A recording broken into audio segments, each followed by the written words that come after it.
बिहारी के नाम से मशहूर थे और नाम था मौलाना मोहम्मद हसन साहब की। हसन साहब था हुसैन, मौलाना हुसैन बिहारी, अल्लामा बिहारी के। मेरे अब्बा के छोटे भाई थे हाजी अब्दुद्दीन साहब रहमतुल्लाह, सगे भाई। मेरे अब्बा तो गोशा नसी आदमी थे, तो अपने घर में, अपनी मस्जिद में और अपनी जमीनों पे रख, कहीं आते जाते थे। और मेरे पिता जो थे वो तमाम बुजुर्गों से उनका ताल्लुक, कारी तैयब साहब से उनका ताल्लुक, हजरत शेखुल इस्लाम से उनका ताल्लुक, हजरत मौलाना ज़करिया साहब से उनका ताल्लुक, फिर बाद में हजरत मौलाना अब्बास साहब रहमतुल्लाह अलैह से उनका ताल्लुक। तमाम बुजुर्गों के पास उनका अलग अलग है। मुफ्ती महमूद साहब से भी उनका ताल्लुक, सब जगह वो आते जाते। जब मैं पढ़ने गया दारुल में तो हिदायत जिल्दे सारी थी मेरी, हजरत मौलाना खुर्शीद आलम।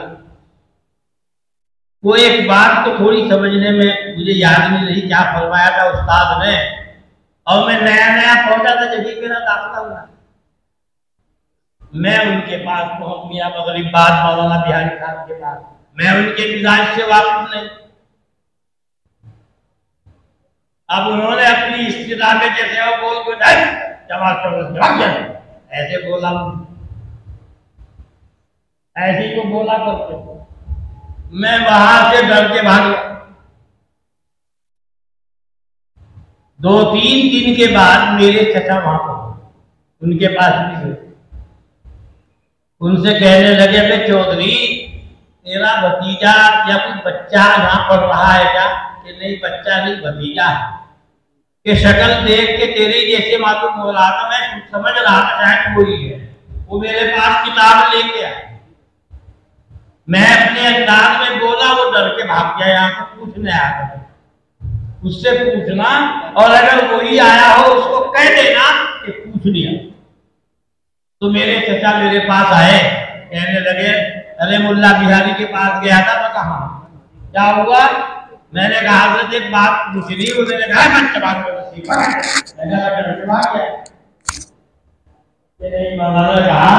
मुझे कह देगा ना, मुझे आगे मैं ऐसे ही बोल दिया।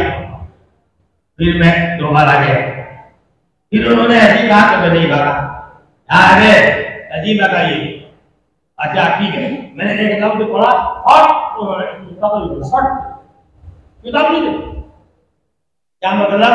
उस्ताद को किताब हिम्मत दिया।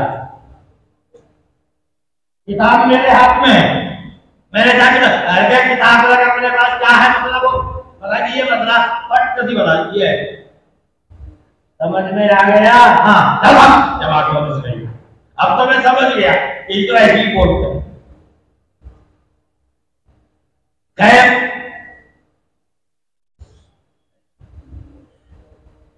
इन सब उस्तादों को देखा, बड़े मुखलिस थे, बड़े काबिल थे और वासियतन आलिम। और मौलाना बिहारी साहब ऐसे बोल ऐसा मालूम होता था। फिर उनके रहते हुए मैं वहां उस्ताद बन गया। मुदर्रिसी के दूसरे साल जोहर के बाद पंजुम ऊला में पहले घंटे में यानी 5वें घंटे में उनके पास हिदाया अव्वल और मेरे पास 6ठे घंटे में हिदाया सन। मेरी आदत है एकदम घंटे के वक्त पहुंचना। मैं जब भी पहुंचा वो बच्चे कहते भी थे वो आगे है, जब आगे आगे आगे चलो अब और वो और पढ़ा रहे है। वो 10 मिनट 15 मिनट बाद में निकल, ये लोग जब निकल रहे आगे खड़ा हो जाता। इतने वक्त पहले ही मैं मुस्कुरा देता और हजरत चले। मैंने कहा देखो भाई हजरत कितनी मिनट लेंगे उतनी मिनट बाद तक मैं सबक पढ़ाऊंगा, लिहाजा मैं पढ़ाता। वहां से कुछ कह नहीं सकता, मेरे उस्ताद में मजबूर हूं। खैर पूरा साल गुजर गया। जब साल का आखिर हुआ वो तो जाहिर था उनका, एक दिन निकले, कहने लगे मुझे मार, और बोलने लगे, आंखों में आंसू आ। मैंने कहा हजरत कैसी बात कर, अरे मैं पूरे साथ हजरत खुदा की कसम मेरी किताब आपकी दुआ की बरकत से करीब खत्म है।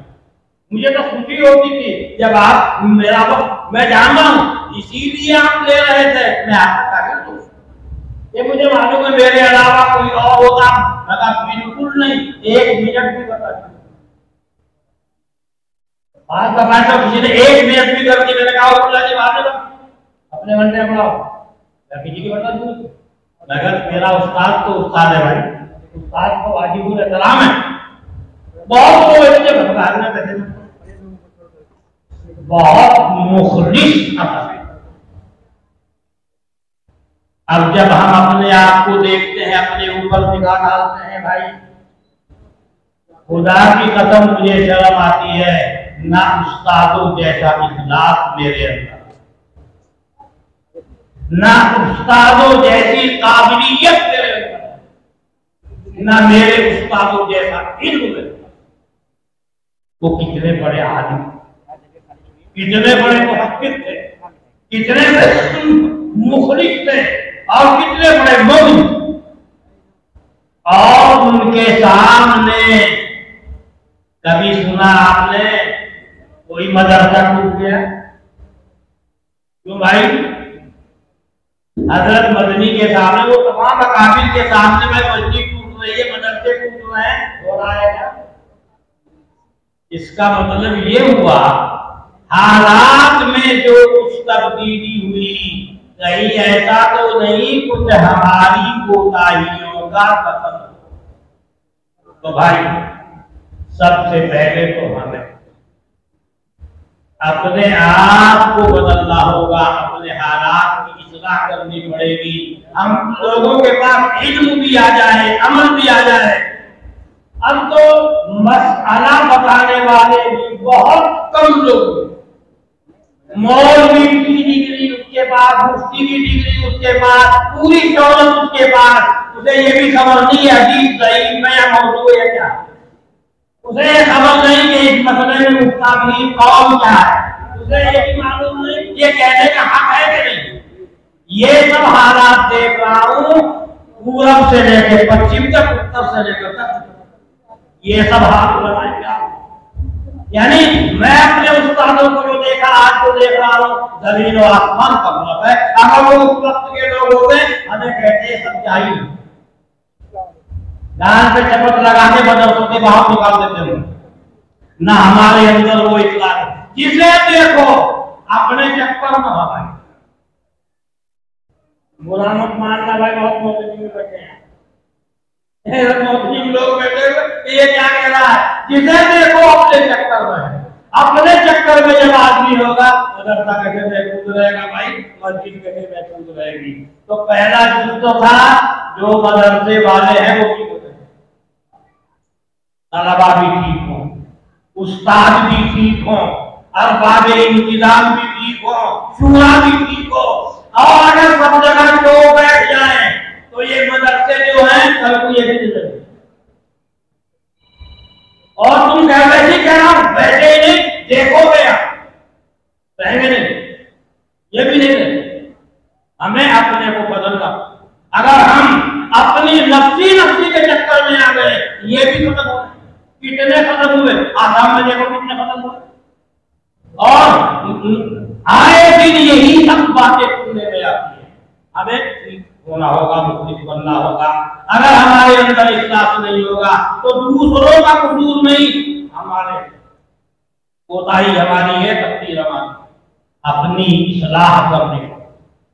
और कुछ अपनी ही जमात के लोग जानते होंगे, आपकी उलमा हैं, कासिमी हैं, क्या आरएसएस के एजेंट है, उन्होंने बना रखा है राष्ट्रीय मुस्लिम मंच, बहुत से कासिमी उसके अंदर, वो सब रास्ता दिखाने वाले, राह बताने वाले, और आपके अंदर क्या गड़बड़ हो रही है और मदरसों में क्या हो रहा है, वो सबका बेकार था। उसमें कासिमी भी है, गैर कासिमी भी है, पूरा एक तबका है। जब हमारे अंदर ऐसा निफाक पैदा होगा भाई, तो ये हालात तो आने हैं। इत्तला नहीं की गई, सदा नहीं हुई तो और क्या।